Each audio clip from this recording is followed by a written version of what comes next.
Radio City podcast OTT and chill Karan के साथ।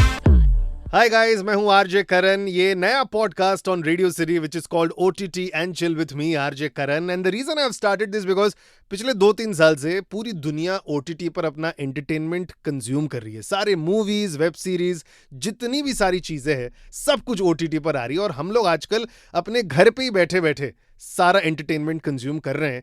अब जब इतने सारे शोज आ रहे हैं, रिलीज हो रहे हैं, मतलब कौन सा देखे कौन सा नहीं देखे, वो सारा कंफ्यूजन हटाने के लिए I thought to start this podcast. मैं खुद रिव्यू दूंगा इस शो पर और बहुत सारे सेलिब्रिटीज को लेके आऊंगा जो अपने शो लेकर आए हैं। आज मेरे साथ फर्स्ट एपिसोड में इस शो पर आई हैव सारा अली खान। उनकी एक नई मूवी रिलीज हुई है Amazon प्राइम वीडियो पर विच इज कॉल्ड ए वतन मेरे वतन। And this is close to my heart because ये मूवी बात करती है अबाउट अ फ्रीडम फाइटर जिन्होंने रेडियो का इस्तेमाल करके सोसाइटी में चेंज लाया। Sara Ali Khan, thank you so much for doing this from the entire radio fraternity. And thank you so much for what you guys do. You know, पता है मतलब radio तो हम सुनते ही हैं, लेकिन क्योंकि हम शायद डिजिटल एज में पले बड़े हैं तो इस बात को इतना तवज्जो दे नहीं पाते कि क्या है ये रेडियो। यू नो, इस फिल्म के दौरान मैं समझी जब उषा मेहता का एक डायलॉग भी होता है जहां वो बोलती है कि संपर्क का साधन नहीं है हमारे पास। तो कैसे इस रेडियो के बारे में लोगों ने पहली बार जब सोचा होगा तो ये कितनी नई चीज होगी, ये हम शायद इमेजिन नहीं कर सकते। क्योंकि हम लोगों ने तो फॉर ग्रांटेड ले लिया है कि आप बैठ के किसी की रील देख रहे हैं, वहां पे कोई रेडियो सुन रहा है, यहाँ पे कोई और चैनल आ रहा है। इतने साल हो गए हैं that now we've become used to this. But the idea that in 1942 the idea of communication, the idea of getting people एक न्यूज जो ट्रांसमिट करनी थी, जैसे फिल्म में भी उषा का किरदार बोलता है कि 8:30 बजे ये ब्रॉडकास्ट होगा क्योंकि 8:30 बजे सब साथ है। आज क्या होता है, अच्छा रील 2 बजे डाल दो, 3 बजे डाल दो, 8 बजे डाल दो, जब भी बंदा फ्री है इंस्टाग्राम पे देख लेगा। But to just go back to that world, to imagine when radio was new, when the idea of broadcasting was new कि जी 8:30 बजे करेंगे, पूरी जनता घर पे साथ होगी उस वक्त। So interesting to me. It makes me really respect what you guys do even more, you know. Thank you so much। अभी अप्रेजल का टाइम है, सारे बॉसेस सुन रहे हैं, पगार बढ़ाइए हाँ हमारी। जी।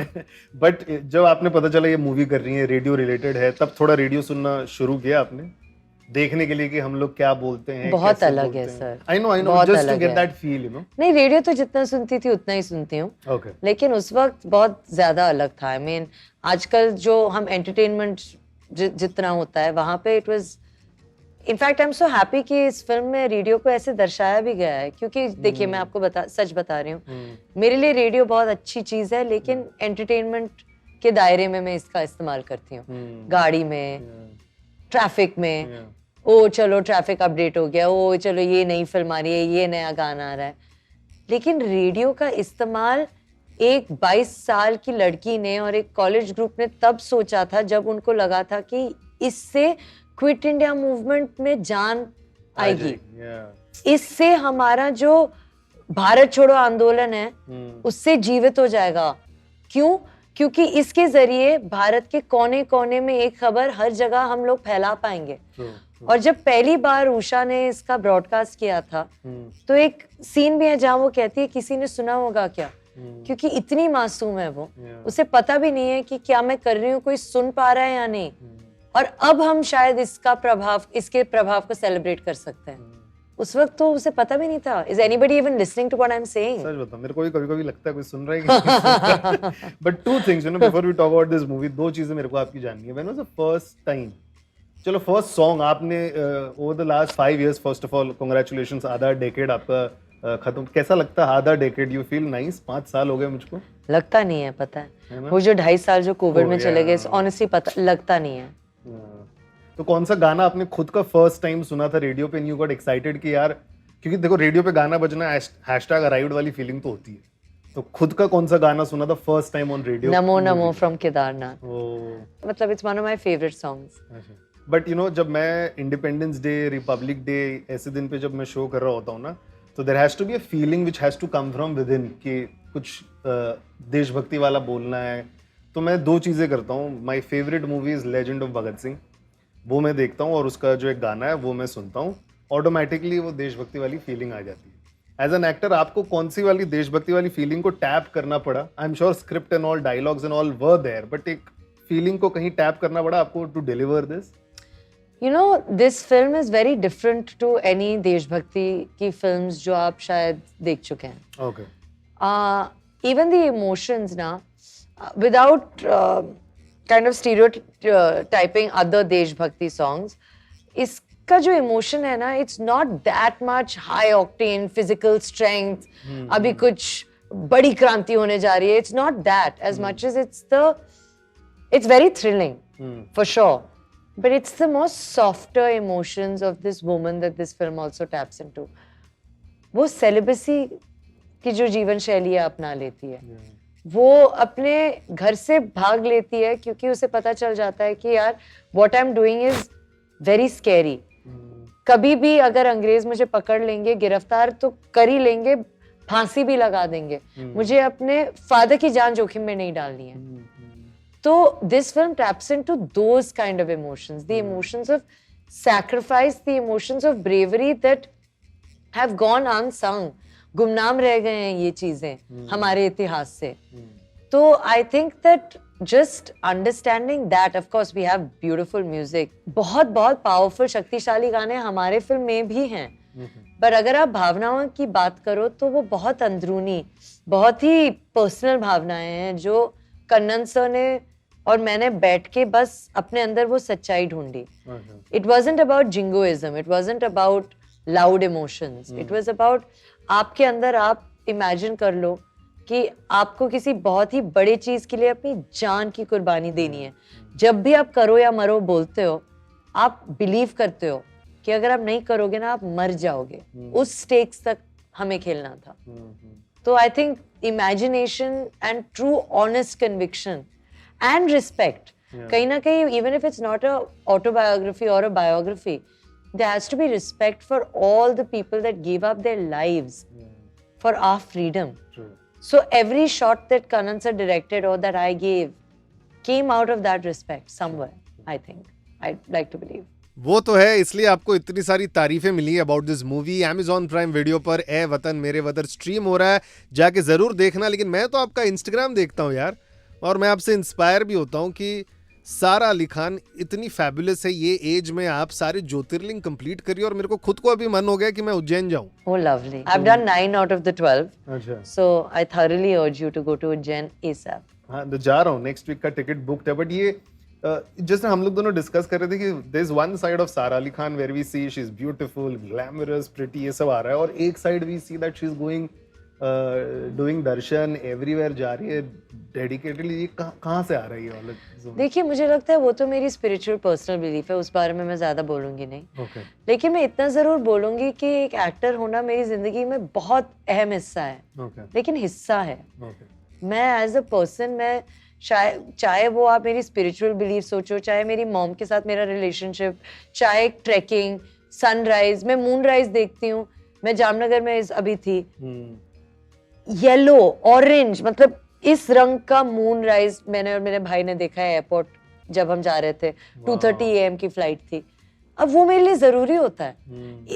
20 सेकंड के लिए गाड़ी रोक के वो चांद को देखना is important to me. I don't know how to explain these things. Watching a sunrise matters to me. Trekking in the mountains matters to me. These things are as important to me as my work. They make me who I am. They ground me in a sense जहाँ मुझे genuine gratitude feel होता है. But there's one more thing which I want to talk about, because आपने जामनगर की बात की. श्रद्धा कपूर ने थोड़ा हमको बताया था कि आमरस was there as a मिठाई. What was there as a मिठाई which you gulped? बाकी ज़्यादा डिटेल नहीं जानना, बट एक चीज़ जो आपने बहुत इंजॉय की खाना वहाँ पे क्या था? देखिए, वहाँ पे मुझे बहुत लोगों ने बहुत ज्यादा प्यार दिया. The whole Ambani family was very warm and hospitable. But I knew मुझे वापस आके ना 2 फिल्मों का प्रमोशन करना है. तो मैंने वहाँ की ताजा हवा खाई और कॉफी पी. क्योंकि क्या है ना, मेरा और वेट का बहुत, ये सच है, because me and wait have a very interesting relationship and I am trying to be very good. और अब तो मैंने अपना पेट जला भी दिया है, तो ज्यादा वर्कआउट कर नहीं सकती मैं, प्रॉब्लम हो रही है. तो खाने की बातचीत नहीं करेंगे हम. कॉफी, काली कॉफी मजेदार है, हम पीते हैं इसी नोट पर. Okay, wonderful. लास्ट सेगमेंट है मेरा, it's called #myfirst. We all remember हमारे लाइफ में फर्स्ट चीजें क्या होती है. थोड़ा आई एम श्योर बचपन में बहुत सारे फिल्म स्टार्स को कहीं ना कहीं देखा होगा, but when was the first time आप स्टारस्ट्रक हुई थी? I think really truly starstruck was probably in 2016. Okay. जहाँ मैंने श्रीदेवी जी को और रणवीर सिंह को पिंकी रेड्डी के बेटे की शादी पर देखा था. और मेरा फोटो भी है रणवीर के साथ, और उसके एक साल बाद हैदराबाद में ही मैं रणवीर के साथ शूट कर रही थी सिम्बा के लिए. तो it was just surreal, but yeah lovely. First international trip with family which you still remember, बहुत मजा आया था? लंदन.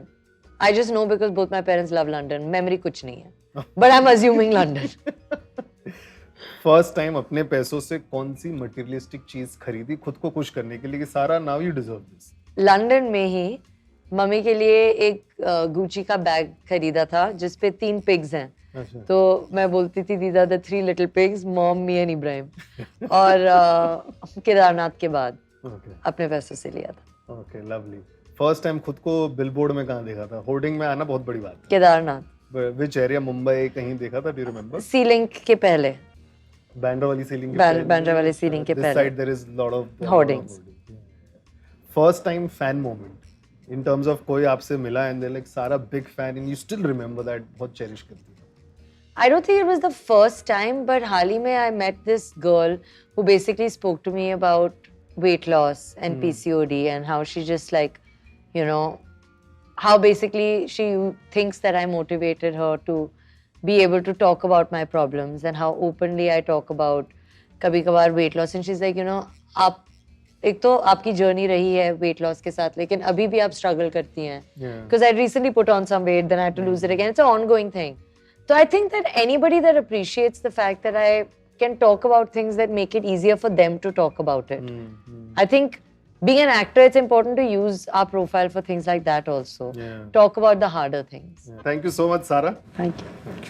So ये थी सारा Ali Khan talking about her movie जो OTT पर रिलीज हुई है, ए वतन मेरे वतन. ऐसे बहुत सारे शोज, वेब सीरीज, मूवीज जो डायरेक्टली OTT पर आते हैं ना, इस सब चीजों की बात होगी इस पॉडकास्ट में. OTT and chill with me, RJ Karan. Don't miss out. Radio City Podcast. OTT and chill, Karan के साथ.